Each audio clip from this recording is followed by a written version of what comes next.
Oi pessoal, tudo bem? Estamos de volta aqui com nossos vídeos do canal Meu Caderno Industrial, né? E nessa semana a gente vai estar fazendo uma análise referente a sistemas de transmissão, né? Engrenagens, polias, né? A gente vai fazer essa sequência, né?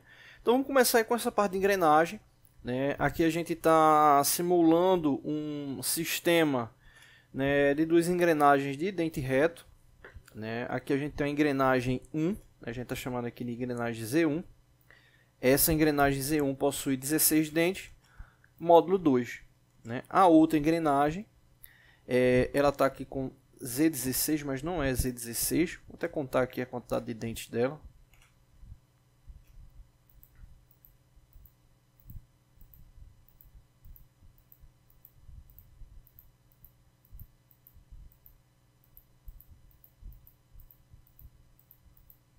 Z24. Então, 24 dentes, módulo 2, as engrenagens para engrenarem, né? Ou seja, de fato ocorrer ali a relação de transmissão, elas têm que ter o mesmo módulo. E aí um detalhe interessante, né? A gente vai começar aqui calculando o diâmetro primitivo, né? Que seria a relação ali de incidência, de contato, né? De engrenamento.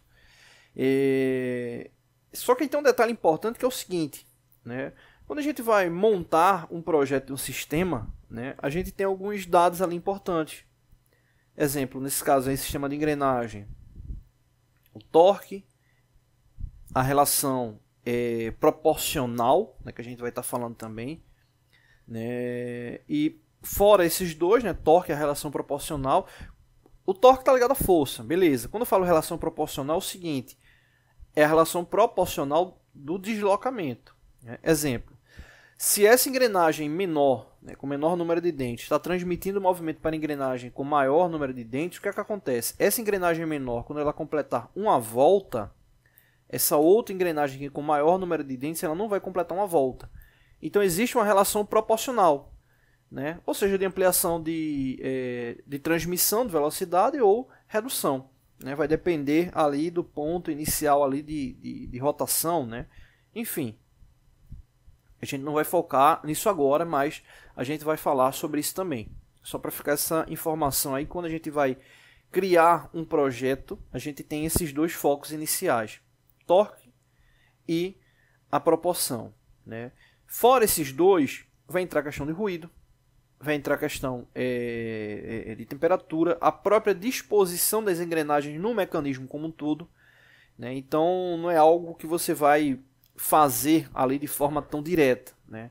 Existem algumas características para poder se analisar, né? Chegar ali no sistema para que ele seja compensatório. A gente tem que lembrar também que as engrenagens são elementos padronizados, né? Então, quando a gente faz esses cálculos eles significam uma relação de padrão ali para o processo. Por exemplo, um padrão para fabricação, um padrão ali para execução, enfim. Bom, vamos lá para o primeiro cálculo, que é o diâmetro primitivo. Como eu falei, o diâmetro ali de relação de contato ali de impulsionamento, né? E contato ali de impulsionamento no que diz respeito ao sistema de transmissão. Deixa eu ampliar aqui um pouco mais. O cálculo referente ao diâmetro primitivo, né? Ele é bem simples, né? O número de dentes é uma relação entre o diâmetro primitivo e o módulo. Logo, o diâmetro primitivo é o módulo multiplicado pelo número de dentes, ou seja, M multiplicado por Z. Né? M multiplicado por Z. Quem é M na engrenagem Z1? M2. Então, no caso aqui vai ser 2. E quem é Z? O número de dentes. O número de dentes aqui no caso é 16. Então, é só multiplicar 2 por 16. 2 multiplicado por 16. Vou ampliar um pouco mais aqui. Vai dar igual a 32. Então, 32 é o diâmetro primitivo, né, da engrenagem, né, a relação ali do diâmetro primitivo ali na engrenagem. Beleza. Quando a gente fala dessa questão do diâmetro primitivo, né, desse valor importante aí para o ciclo de processo, né, até colocar aqui a unidade aqui, milímetro, a gente tem que entender que esse valor ele vai ser base para a gente encontrar outras informações aí das engrenagens que a gente vai ver aí na sequência. Então aqui o diâmetro primitivo da engrenagem Z2, a mesma lógica, vai ser o módulo multiplicado pelo número de dentes, só que agora aqui o número de dentes é diferente, né? O módulo é o mesmo, o número de dentes aqui é 24. Então, nesse caso aí, o diâmetro primitivo dessa engrenagem é de 48 milímetros. Então, tá aí os dois dados iniciais aí referentes às duas engrenagens.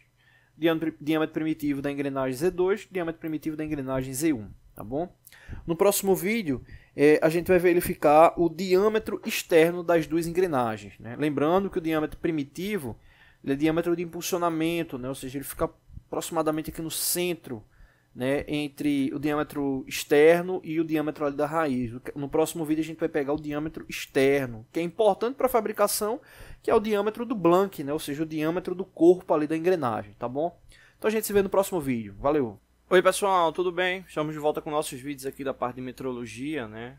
Hoje mais um vídeo utilizando o software de simulação da Mitutoyo, no caso com base no relógio apalpador, né? E no caso referente ao relógio apalpador, a gente toma como referência aqui na leitura o uso de uma peça padrão, né? Ou seja, a peça padrão ela vai ser o elemento base que vai diferenciar se a peça que vai ser medida, se ela vai estar com o mesmo valor, maior ou menor, né? Então por isso que é importante ficar atento ali com a indicação do relógio apalpador, né? Logo, essa medição ela se caracteriza como sendo a medição por comparação, né? Então no caso a gente vai comparar, né, uma peça padrão a um outro elemento e verificar como é que está a diferença do mesmo, né? Lembrando que as medições elas normalmente são indicadas nas bibliografias, né, caracterizadas como medição por substituição, por comparação e medição direta, né? Então, no caso aí, essa é uma medição do tipo comparação.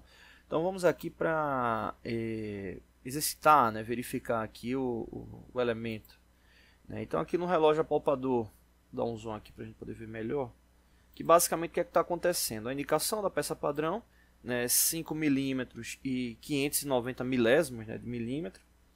A indicação aqui no relógio apalpador é que ele deslocou no sentido horário, né, ou seja, a peça verificada está maior do que a indicada, né. Se ele tivesse no zero, né, se ele tivesse aqui presetado no zero, significaria que estaria com o mesmo valor, né, ou seja, a gente precisa zerar o relógio apalpador na peça padrão para passar para a peça a ser analisada, né? E aí no caso o deslocamento do ponteiro foi exatamente esse aqui, né? Deixa eu colocar ele aqui no centro, ele deslocou até aqui, né? Então foi esse o deslocamento aqui real que ele teve, foi esse aqui. E aí no caso é só verificar os traços que deslocou, né? A resolução, vou apagar aqui, a resolução está aqui indicado, é 0,01, né? Ou seja, 1/100º de milímetro, né? Então cada traço desse daí representa 1/100º de milímetro, e no caso ele deslocou exatamente 1, né, o zero aqui é referência, então deslocou 1, 2, 3, 4, 5, 6, 7. Ele deslocou 7 centésimos, né? Então a peça que está sendo medida ela está 7 centésimos maior do que a de referência, né? Então no caso a gente teria exatamente essa soma aqui, né? 5,590 mais 7 centésimos, né? Ou 7 centésimos de milímetro, né? Seria essa aí a soma, o qual nos daria o resultado final, né? Analisando aí essa soma de 5 milímetros e 66 centésimos, ou 66 centésimos ou 660 milésimos de milímetro, né? Então essa aqui é a resposta correta a ser inserida ali no software, 5,660. 5,660, colocar aqui para conferir, né? Então está aqui a resposta correta. Então é isso, é só ficar atento com o deslocamento, né? Verificar a quantidade de traços que teve. Se ele foi horário é um acréscimo, né? Se ele foi anti-horário é um decréscimo. Então basicamente é isso. Não deixe de se inscrever no canal, todos os dias vídeos novos. Valeu! Oi pessoal, tudo bem? Estamos de volta com mais um vídeo aqui de metrologia, né? Mais um vídeo referente à parte do relógio apalpador. Mais uma análise aqui no software da Mitutoyo, né, para exercícios, né, ligados à parte de meteorologia. E seguindo a mesma lógica do vídeo anterior, né, a referência é exatamente observar a peça padrão. Aqui no caso é 3 milímetros, 520 milésimos, milímetros, né, ou seja, a peça de referência. E exatamente ao passar o relógio apalpador na peça que vai ser medida, teve um deslocamento, né, que foi aqui no sentido horário, né? Então se foi no sentido horário está indicando que foi um valor positivo, né? Ou seja, a peça que está sendo medida ela está maior do que a original.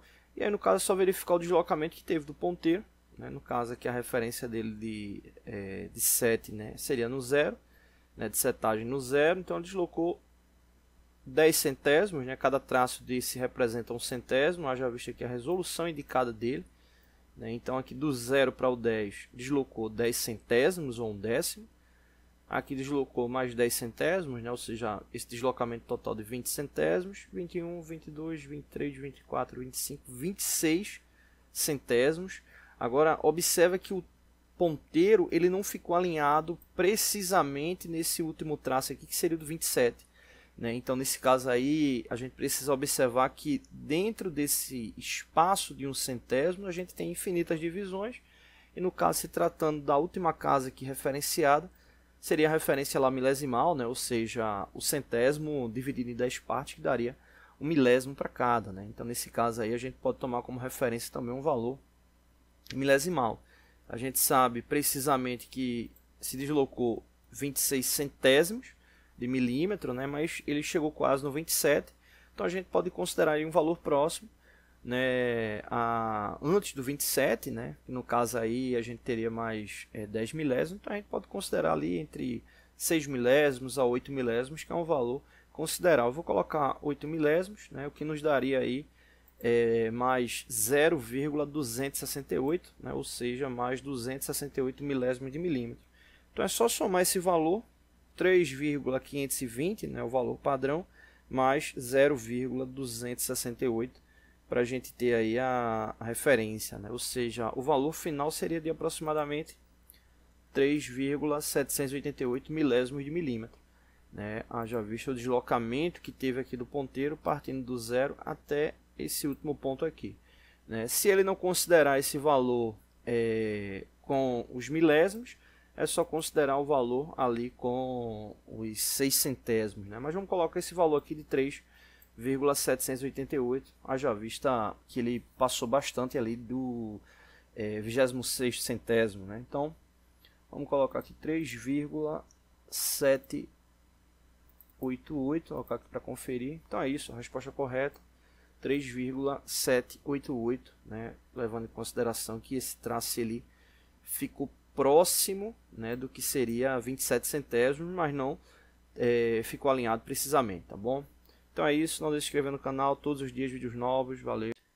Oi pessoal, tudo bem? Estamos de volta com nossos vídeos aqui do canal, né, referente às respostas das perguntas que postamos na aba de comunidade. Se você nunca acessou, aproveita e acessa a nossa aba de comunidade, tem uma série de perguntas lá, então aí para você testar seus conhecimentos, tá bom? Bom, vamos aqui para mais uma pergunta. Um fresador mecânico percebe ao analisar um desenho técnico de uma peça que ele vai fabricar que a mesma deverá ter um canal com a seguinte medida: 30 milímetros mais 1 centésimo mais 35 milésimos. Então aqui é a parte da tolerância. Após a fabricação da peça, o fresador analisou o canal citado e verificou que a medida final do mesmo era de 30 milímetros e 22 milésimos. Com esse valor final, a pergunta é: a medida final está dentro da margem de tolerância, né? Então, vamos fazer uma análise de intervalo, né? Então, a gente vai ter aqui, ó, 30,01. Esse valor surgiu da onde? É o valor mínimo referente aqui a essa tolerância, né? Ou seja, 30 milímetros mais 1 centésimo. Então, vai dar 30,01. E esse intervalo vai até 30,035, né? Vai até 30,035. Então, 30,022 ele está mais ou menos aqui, né? Acho que não chega no centro, né? Mas ele está dentro desse intervalo. Porque 30,01 é a mesma coisa do que, colocar aqui menor, 30,010. Ou seja, vai de 0,10 até 0,35. E aí, nesse caso de 10 para 0,35, a gente obviamente tem dentro desse intervalo aí o 0,022. Né? Então, esse valor ele está dentro sim aí da margem de tolerância aí indicada. Né? Então, a resposta correta sim. Boa parte aí respondeu corretamente. Então é isso. Valeu.